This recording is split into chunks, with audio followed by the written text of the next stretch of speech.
Hey, happy Friday. I am Meredith. I'm here with our message for the 29th of March, 2024. We're using Lightseers Tarot for our message as we tune into the energy atmosphere where we've got the sun in Aries, the moon's in Scorpio. What a combo. And we have the moon moving, changing signs today into Sagittarius, and we've got Pluto in Aquarius as well. We're between eclipses. We've had a full moon lunar eclipse in Libra.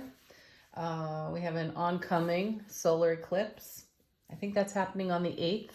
And Mercury retrograde is on the horizon as well. It's a bit.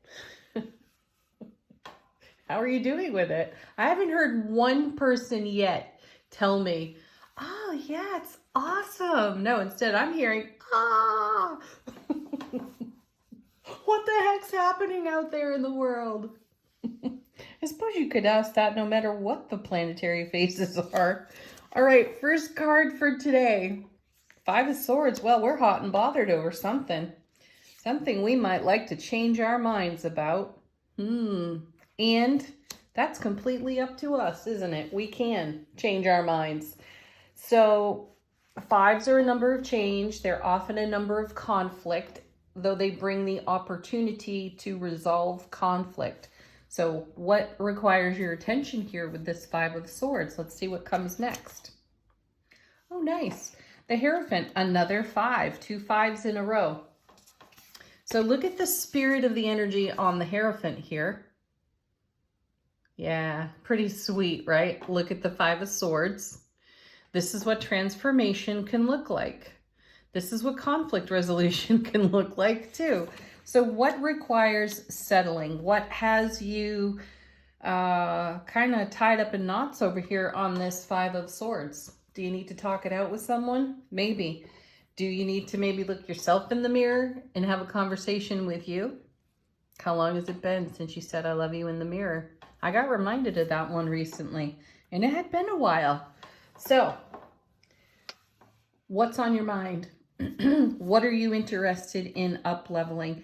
The Hierophant card is usually speaking about tradition and our moral compass, our values, and a lot of this is shaped by the way we were shaped when we were age 0 to 7. So what long-term, because I feel this most recent eclipse has helped us, as well as Pluto in Aquarius, has helped us go very, very deep. We've talked about that quite a lot. We've gone very deep with self-relationship here. So I'm not surprised to be seeing this Five of Swords and our ability to identify something that could have become an obstacle over a period of life experience, kind of slowly without really noticing it.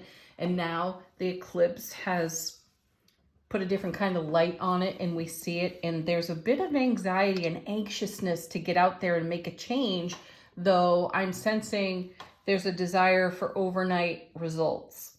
And this is going to be a shift or a change that's slowly going to upgrade and improve. Why else would we be seeing the Three of Swords?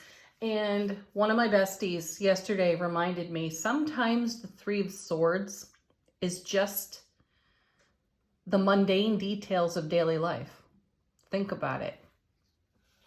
Think about the pile of dishes sitting next to your kitchen sink that you didn't load in the dishwasher, wash by hand, whatever.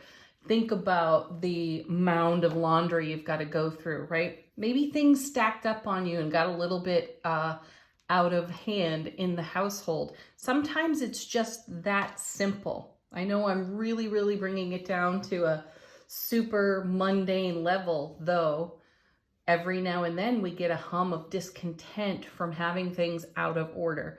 Now, I typically see the Three of Swords on a much grander scale than that, though my bestie is right. It can be that there's been a lot of stuff we haven't tended to that needs our attention. And in the doing and in the giving of our attention, we actually resolve things that have previously been unresolved. It's those Zen-like moments when you're doing a repetitive task that you end up channeling from your soulful presence, and you have epiphanies. So I sense an oncoming epiphany very much related to something that's been revealed recently, or if it hasn't been revealed recently, you've been aware of it for a long time and done nothing about it, and now you really want to make a change here. So with 2 5s starting out the reading, change is absolutely possible and quite likely necessary. Wow, look at this. Next set, 2 cards right in the middle of the reading, we have Justice. Have mercy on yourself. Whatever your process is at the time, whatever you are taking a look at that feels like an obstacle, or how things have stacked up or been untended, this isn't the moment for overwhelm. It's the moment for taking action. 5s do inspire action because they inspire change. And here we've got Justice. So be merciful with yourself. Be really present with your inner dialogue. This is where it gets very easy for the ego to sneak in with some old vulture thought story, and around and around and around it goes. We talk about this a lot, but here's Justice. And I see this as the Ace of Swords being held by Justice as we balance our scales and bring harmony, peace, abundance, success to ourselves. So this is what is required. And I also see the Justice card as confirmation that we settle whatever this is today off this 5 of Swords by engaging our Hierophant. Now, another energy on the Hierophant card is one of marriage. So I see it as us coming into divine union in a deeper way, in self-relationship that brings peace, harmony, unity, balance to our heart space. What's paired with Justice? 2. I always think this is the Queen of Swords, but this is the Ace of Swords, and I just called it out here on Justice. Holy wow. So Ace of Swords, everlasting strength, discernment, brilliant clarity. So we achieve that today through balancing out these energies, and somehow, some way, we might just decide to let it go, whatever it is over here on this 5, and discontinue supporting an energy, even by mulling it over on repeat. That'd be awesome, right?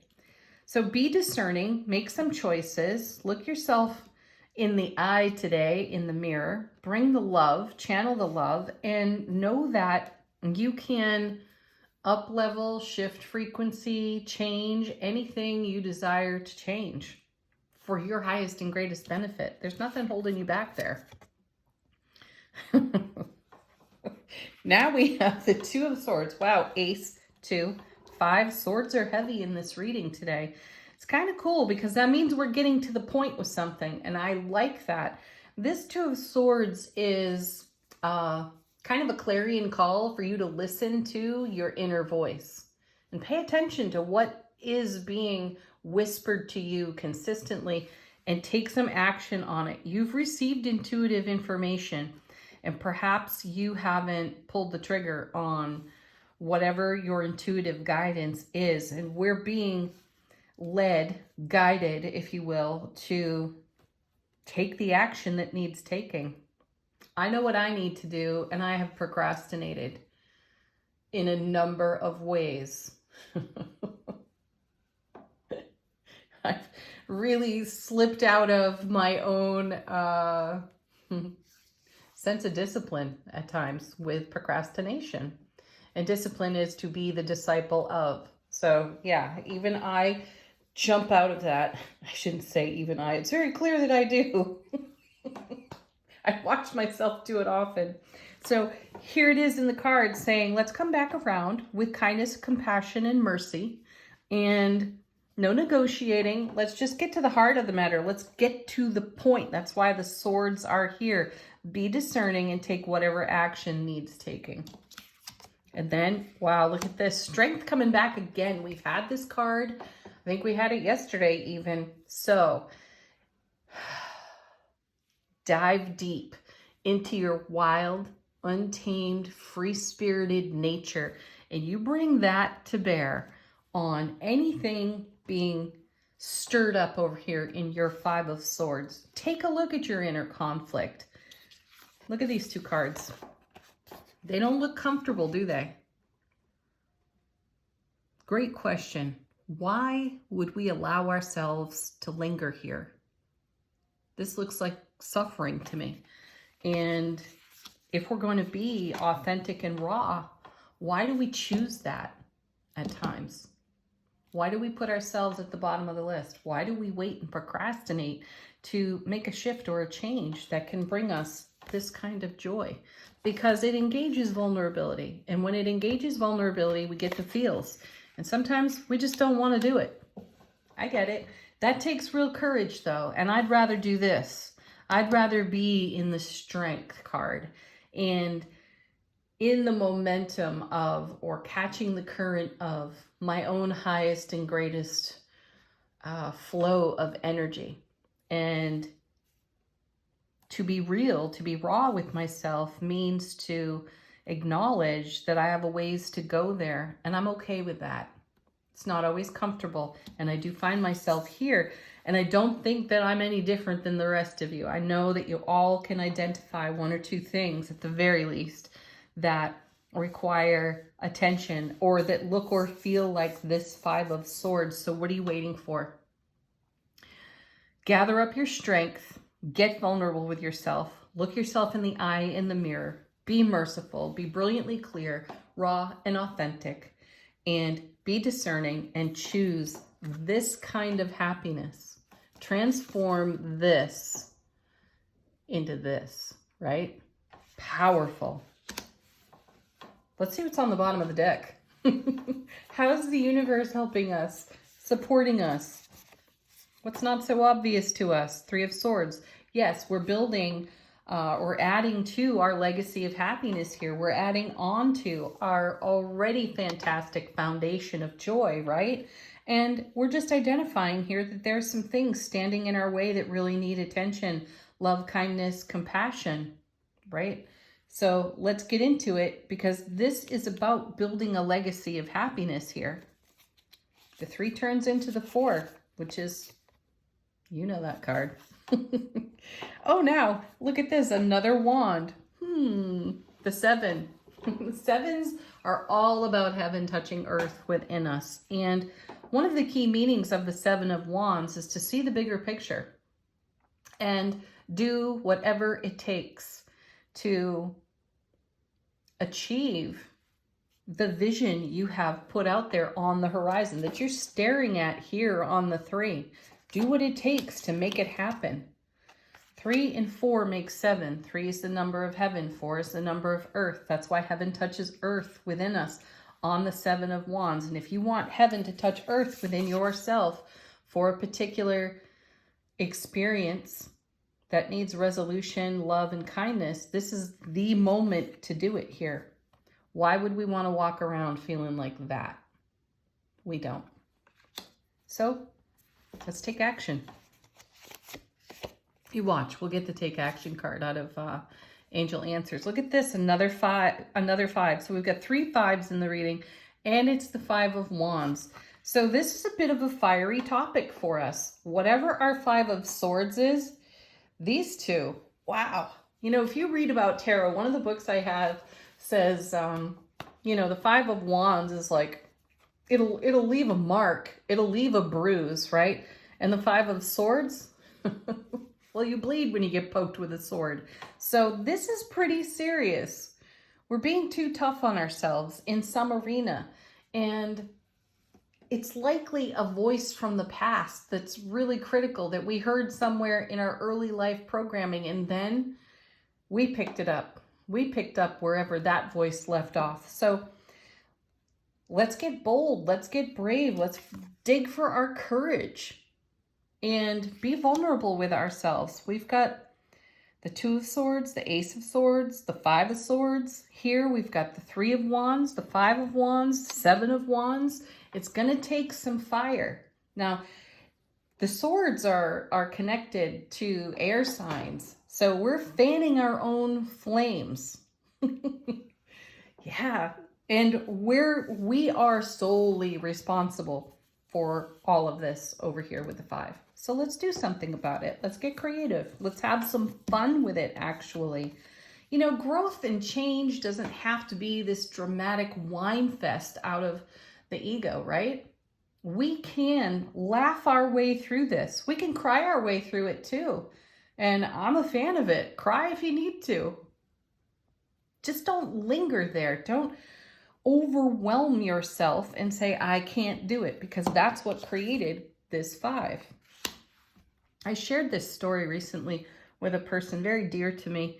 My great-grandmother, Florence. She's the tiniest little being. She may have been small, but boy, was she mighty. And I remember in childhood, anytime I would say, Grammy, I can't do this, she'd stop whatever we were up to. And she would say, Meredith, can't doesn't belong in your vocabulary.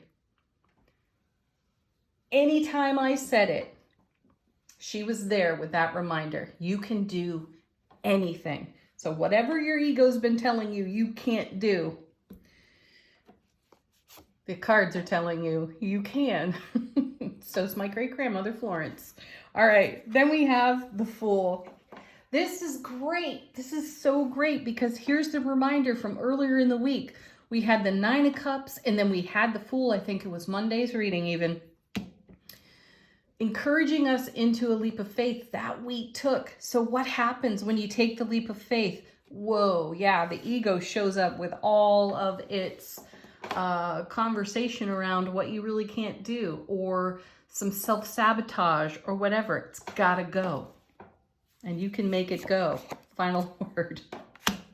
6 of Wands. I think it's the second time we've seen this card this week. This is victory, success. So we have the Ace, the 2, the 5. No, Ace, 2. Excuse me. I'm getting it wrong. We've got the 3 of Wands, the 7 of Wands, the 6 of Wands. We've got great wands.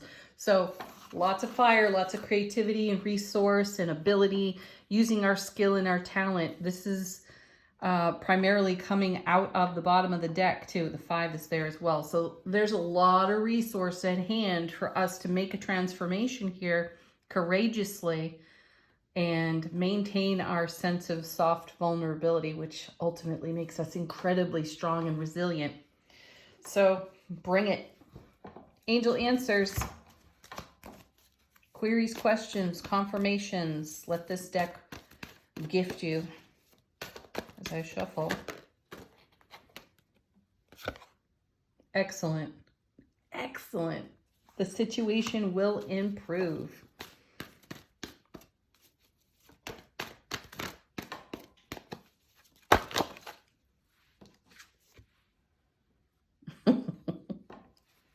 Unlikely. I don't know that we've ever really pulled this card. That's so cool. I mean, look at the deck. It's substantial. And we tend to pull the same ones all the time. So here's unlikely. And I'm taking it to mean that it is unlikely that we're going to stay over here on this 5 or be in angst over here on this 2. We're going to listen to our intuition. We're going to go within, hear the inner oracle, and we're going to take some action. And we don't have to water ourselves down to do it. That's why the Strength card is here. It's going to take undiluted us to resolve this.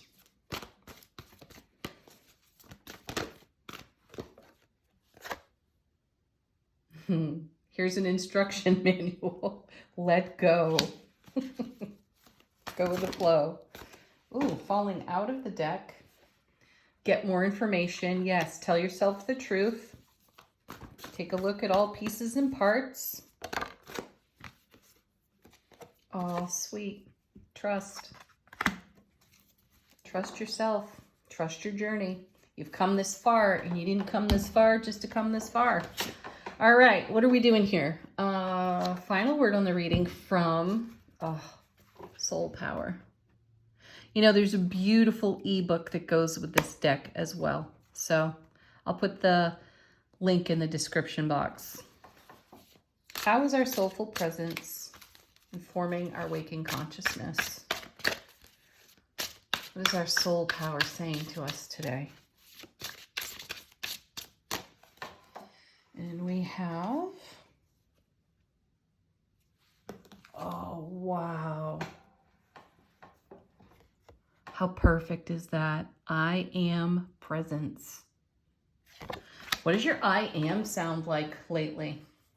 Have you ever noticed when you're around other people and you listen in to them as they speak, they'll say things like, oh, I am so, and usually it's followed by a negative. I don't even want to speak it for myself out loud. So what's your I am? I am is creative. I feel is validating. So if you want to say, I may temporarily feel like this 5 of Swords, though I am transforming into this beautiful Hierophant, do that. Just be mindful, be present, really present with your I am statement. So if you're someone who's walking around saying, I am so, here's one I hear a lot, sick and tired. You're creating sick and tired. Yeah, take some self-responsibility over that. That's a really shitty thing to say to yourself. I am loving, fabulous, and amazing. Heck yeah. Go for that, because that's true.